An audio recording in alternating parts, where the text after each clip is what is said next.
Hallelujah, praise the Lord. இன்னைக்கு உங்க வாழ்க்கையில உங்களை குறித்தே ஒரு குற்ற மனசாட்சி, உங்களுக்கு ஒரு தாழ்வு மனப்பான்மை என்ன அப்படின்னா, வாழ்க்கையில ஒரு பரிசுத்தம் கிடையாது, நீதி கிடையாது, அவ்வப்பொழுது பாவ சோதனையில விழுந்து போயிடுறோம். அதனால நமக்கு நாமே இது என்ன பரிசுத்தம், புறஜாதியின் மத்தியில நம்ம கிறிஸ்துவ கிறிஸ்தவர்களாய் எண்ணப்படுறோம். ஆனா நம்ம வாழ்க்கையில மட்டும் என்ன பெரிய பரிசுத்தம் இருக்கு? ஒண்ணும் இல்லையே. அவர்களை விட மிஞ்சி அதிகமா புறமார்க்கத்தாரை விட நம்ம தான் பாவத்திற்கு இடம் கொடுக்கிறோம், பாவ சிற்றின்பங்களை விரும்புறோம்.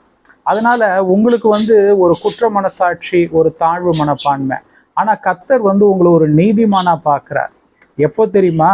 எதற்காக? எப்படின்னா, நீங்கள் அந்த பாவத்தை விட்டு எப்போ வெளியே வருவீங்க, உங்களுக்கு உரைத்த அந்த வாக்கு தத்தங்களை எப்படி கொடுத்து ஆசீர்வதிக்கலாம். வேதம் சொல்லுகிறது, இஸ்ரவேலை ஆசீர்வதிப்பதே கர்த்தருக்கு பிரியம் என்று.